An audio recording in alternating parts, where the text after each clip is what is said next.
17-year-old boy whose identity we're protecting was one of 7 people shot last night at a fast food restaurant in the Englewood neighborhood. 2 people didn't survive. I just heard shots. 6-year-old Marshawn Means has been resting in the hospital much of the day since undergoing surgery to treat a gunshot wound to the chest. Relatives say he suffers from sickle cell anemia and was lucky the bullet missed vital organs. Shot him. He said he wasn't playing cops and robbers. The little boy just pointed a gun at him and said, "I hate you," and shot him. Police search.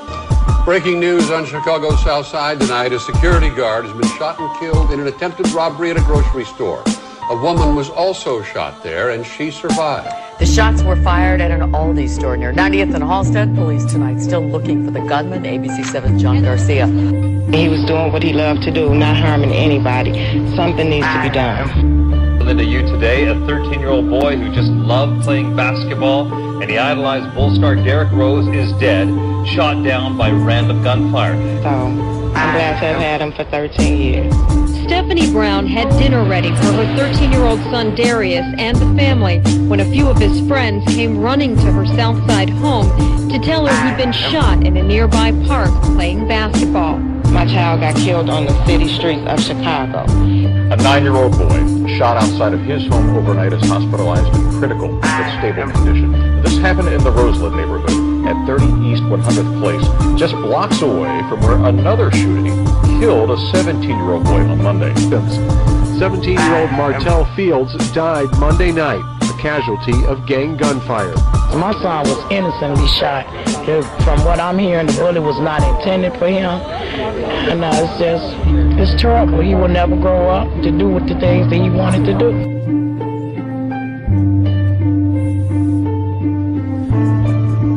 There's an update on that breaking story we told you about earlier. 9 people have been shot on the southwest side of Chicago. ABC7's Karen Jordan live from the scene at 79th and Western. Some witnesses have said that a person in an SUV pulled up to this bus terminal shooting at a person standing waiting for the bus. We are still waiting to get that confirmed by police. Also, it's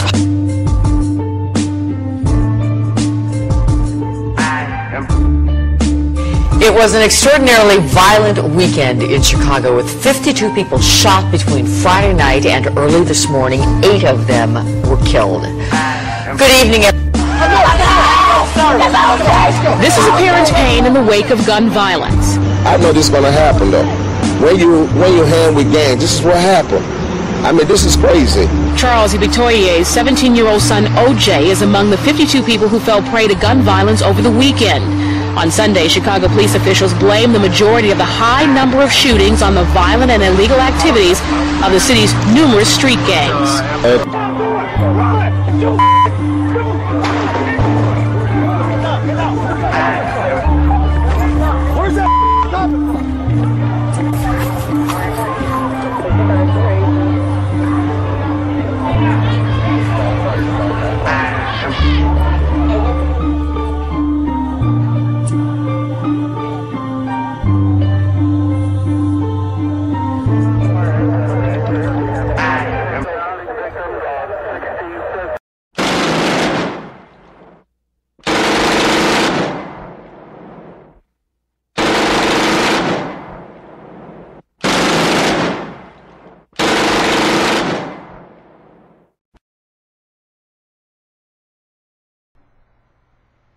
Not to address the violence that's going on in our community.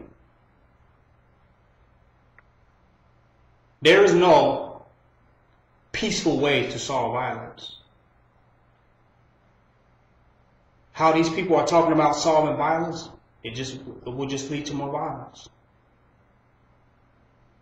We would increase the violence if we really tried to stop it. This is a fact. Because we'd have to say, for every one person that kills one person, we would have to go and wipe out the entire family.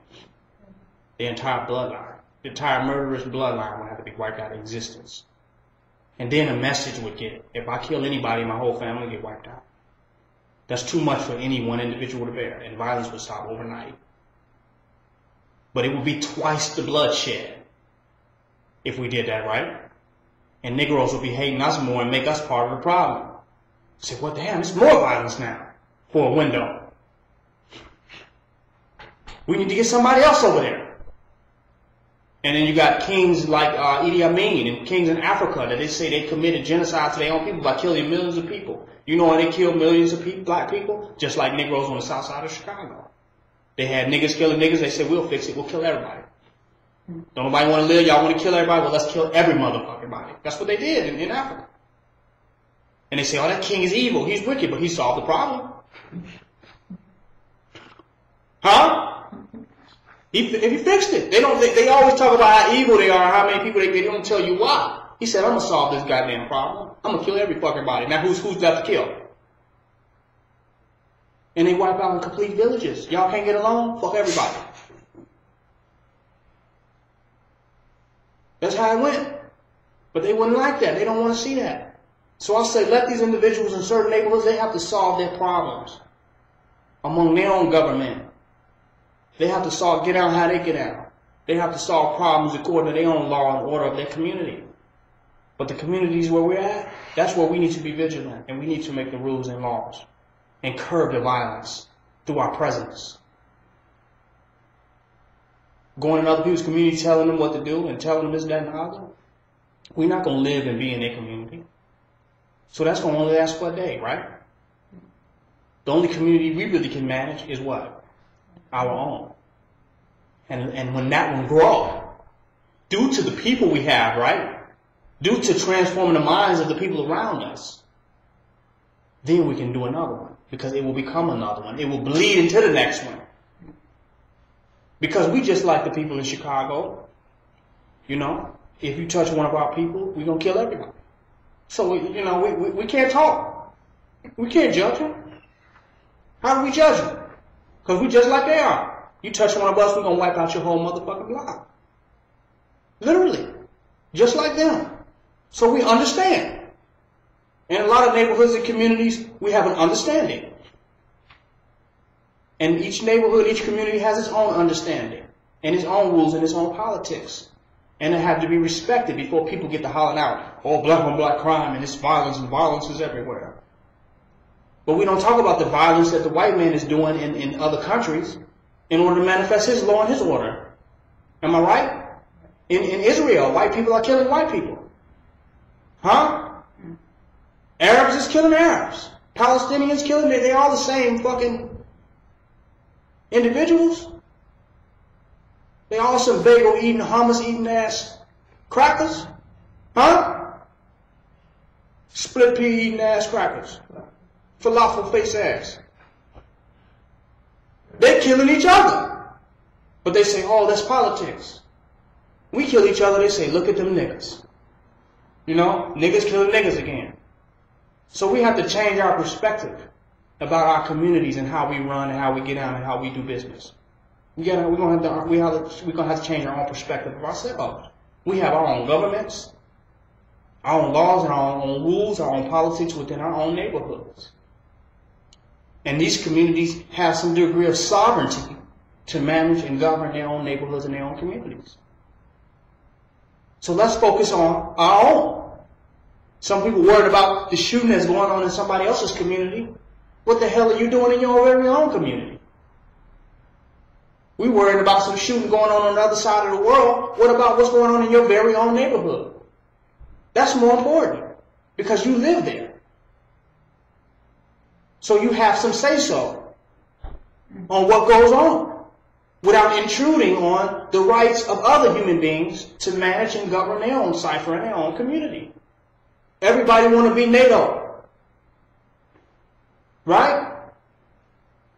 Everybody want to be the United Nations and the world government, but don't want to govern their own communities and neighborhoods. So anybody living in these communities, what this violence is going on, y'all know what it is. Get out there and handle your business. Get this shit in order. But if we don't live in those communities, we need to focus on where we are at, and we should be getting them locked down and instituting revolutionary culture in whatever neighborhood that we're in. In the community we're in, we have the children giving out bread. That's proper. Feeding the people around us to keep down crime and violence. And the children went up to some straight thugs. And they smiled. That broke them down because the children was giving them bread. that change their perspective, that somebody in their very community cares. So versus us all trying to be Superman and run out in front of a speeding bullet, we need to start becoming vigilant in the communities where we live at. And we don't got to do this for the news and for publicity where everybody can see what we're doing and look at what we're doing. Just do it. And create a rapport in the community and neighborhoods that you're in with the people, where you have some influence to keep down some bullshit in your community. You're not going to automatically get some instant influence because some shit happened. Now you got instant influence. I'm like, nigga, we don't know you. Who is you? You have to be vigilant day to day, right? Interacting with people and building up a rapport so that when these negative situations occur, we have some type of rapport with them to lead them in a positive direction. That's being effective. All this other, we running out, we need to get together all of a sudden, is nothing. It's not going to work. So we're not going to be running out on every issue. Every time some Negroes shoot Negroes. Every time a cop kills some black people.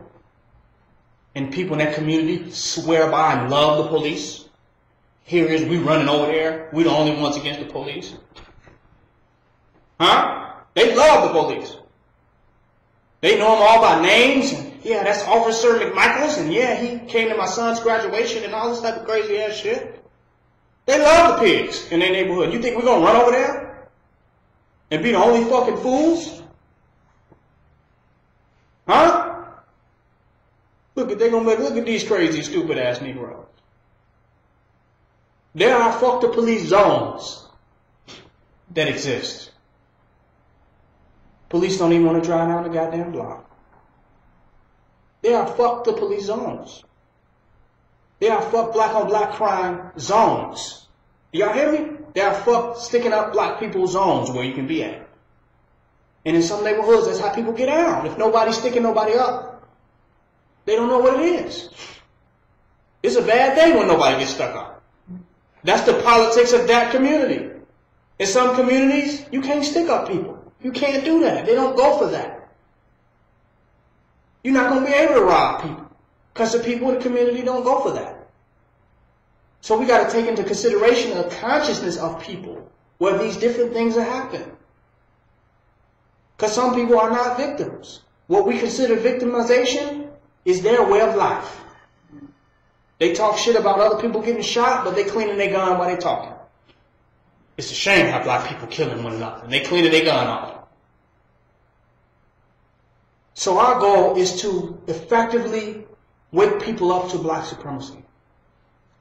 To build a black supremacist community, army, militia, vanguard, whatever you want to call it. And when that grows as a community, then we will have the forces where we can go into some of these other communities and say, look, cut it out.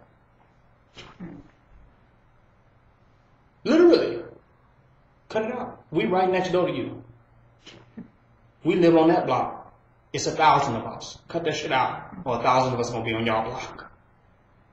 And it won't hurt us. We won't be undermanned and nothing's going to go undone because we you know, our forces are too waned out and that y'all going to see us for a day and we're going to have to go. No, we over here now. Y'all want us over here, we over here now. Y'all see them vacant buildings right there? Those are ours now. Now we here. Y'all want us here, we here now. If we can't do it like that, we just playing. We're going to get ran up out of their community just like NATO. He's going to get ran out of Haiti. Just like they have to leave Libya and they're going to have to leave Iraq eventually because you don't live there. What you going to, you know, you ain't from around there. So it's not going to work. Unless we can expand our community and our society and bleed over into these other communities. So the black supremacist's first priority is fortifying what black supremacy is, fortifying that to people and getting them involved and getting them to come into it and focusing our energy and our manpower on solving real issues, on addressing real things that are actually going on in our very own community. But we got to get them into black supremacy consciousness.